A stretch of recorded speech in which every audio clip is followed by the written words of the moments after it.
Welcome back, you guys. I'm Tassie, and this is my Ghostly Update vlog. So for today, I have a few questions prepared. I did get a ton of questions from you guys. I'm just going to answer a few of them, or else this video will be very long. And then my title is kind of hard, because then I have to put like all these words in it. It's just a very long title. So we're going to go ahead and get started with my questions. All right, so I wrote them all down, because I have a lot of questions, you guys. But we're just going to get through a few of these. So basically, I keep getting questions about dragons. A lot of people keep asking me about them.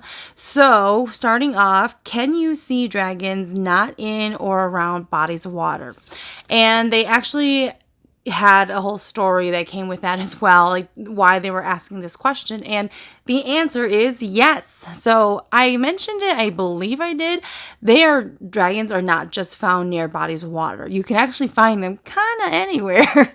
So commonly found are going to be what we would call sky dragons. There's actually a lot in the sky. You guys probably aren't aware of that if you can't see them, but a lot of times I'll have like a big head looking at me, like a big eyeball.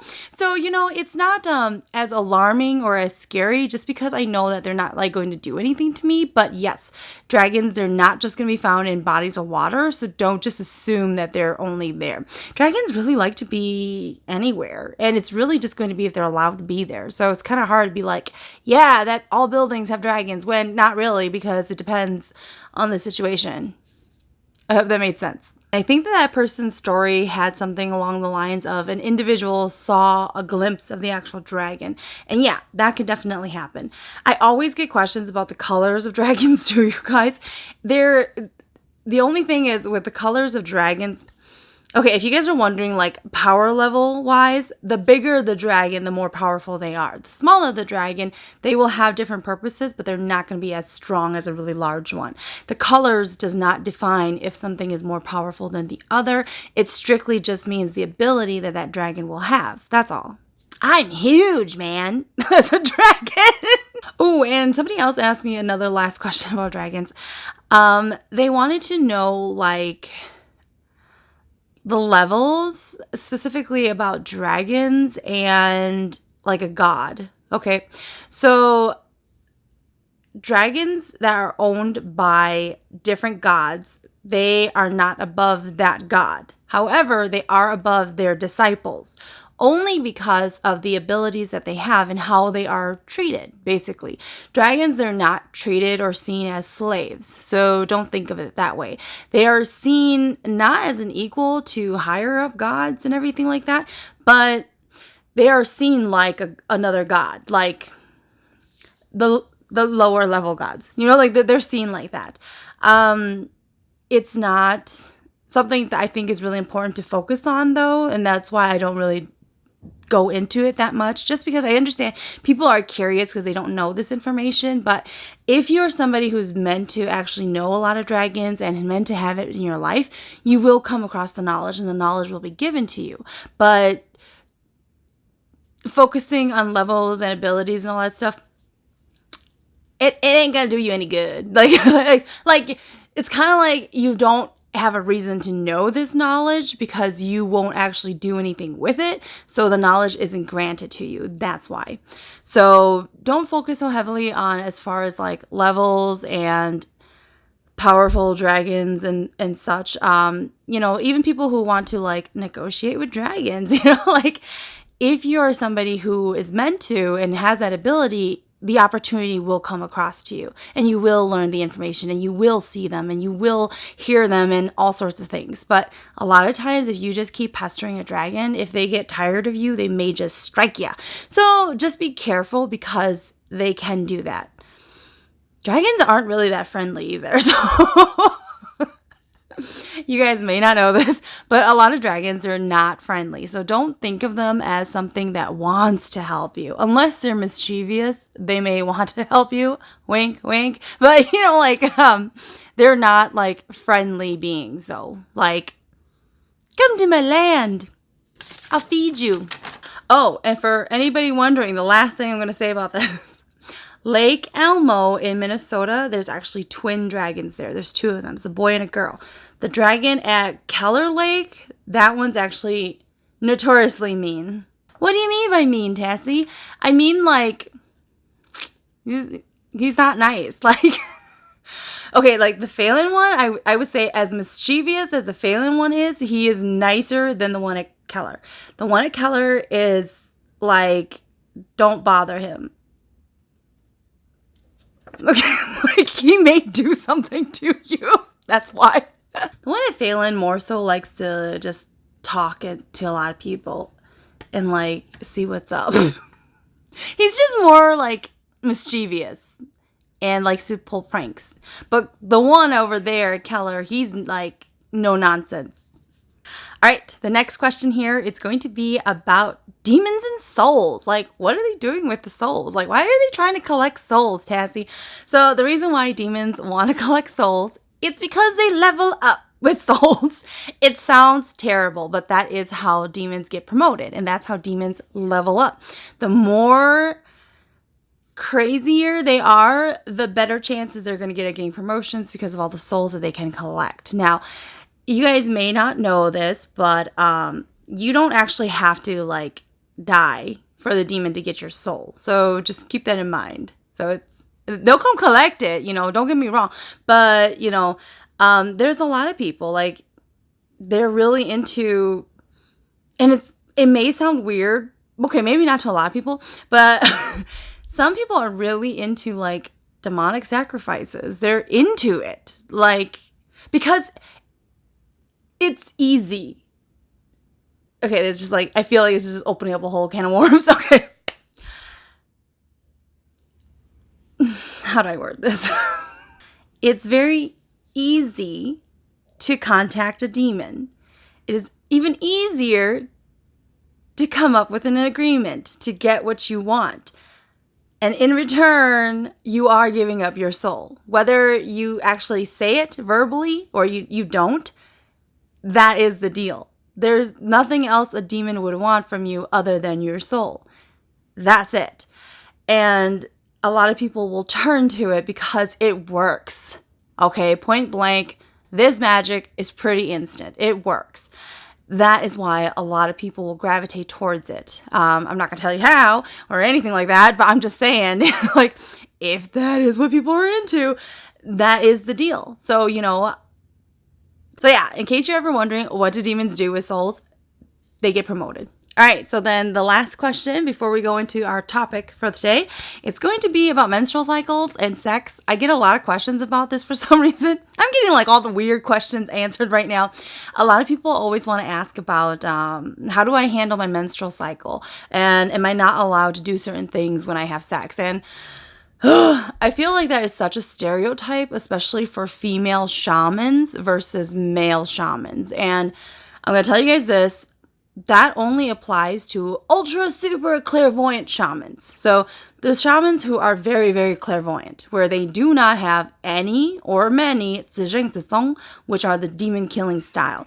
I have a lot of that, so it doesn't bother me. So I don't know. I get a lot of questions. I think it's because I'm a woman, though. A lot of people do ask me about those things, but it doesn't bother my guides or me in general as a person to do anything like that. It's not like it's gross to them. The only thing I can't do is eat raw food, and I hate sharing food, man. I hate it. Like, I hate it. The only person I can openly and easily share food with is my significant other. So that's pretty much it.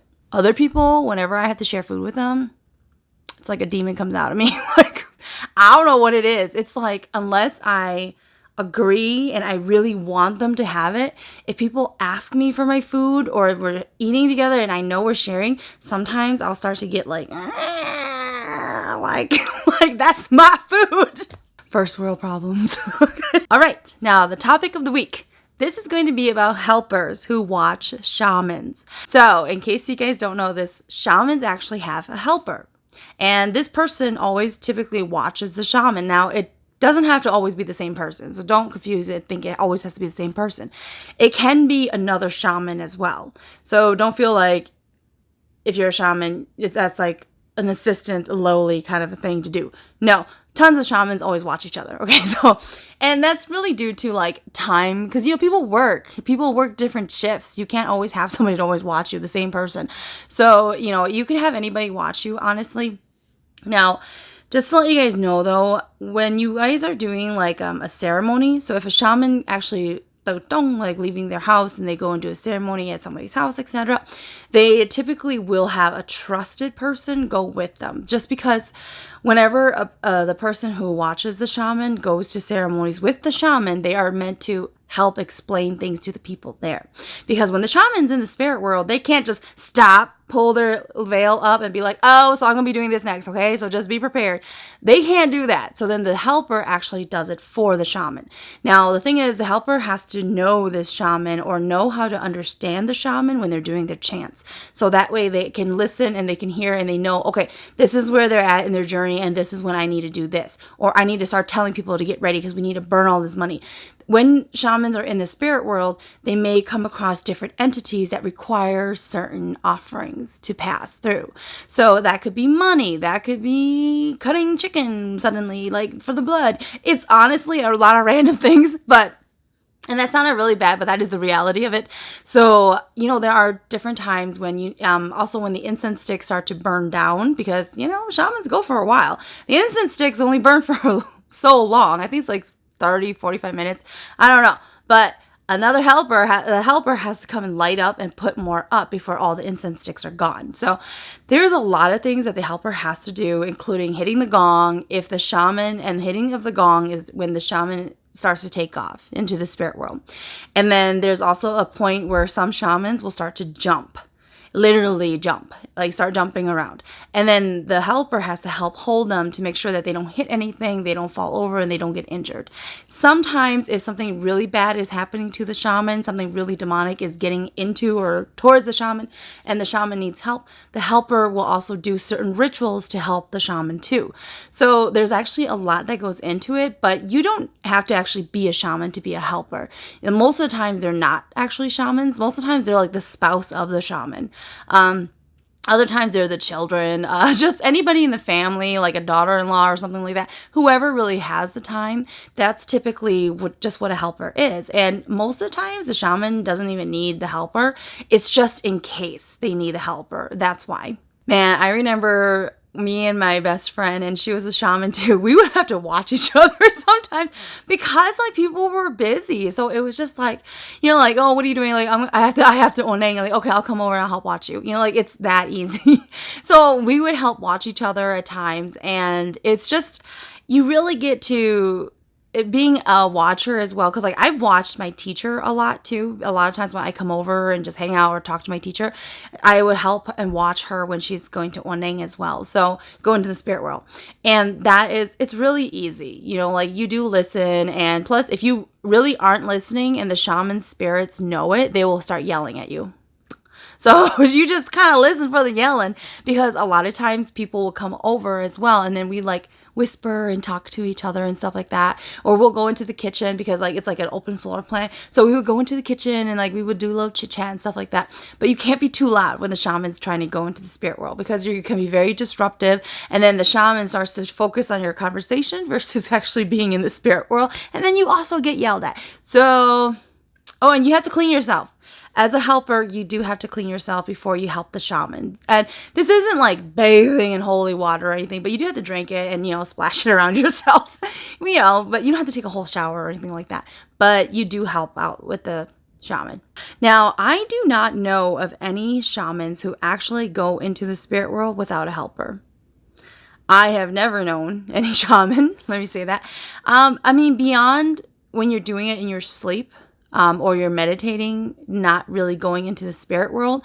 But I'm talking about like fully equipped with your tools, you're sitting on your bench, etc. I've never known a shaman who actually do it without anybody watching them. I always had somebody who watched me too. It could be my brother, it could be a family member, it could be a friend. It doesn't really matter. Yeah, I was like, well, what about when people would come and see me after work for services? Yeah, I was never alone.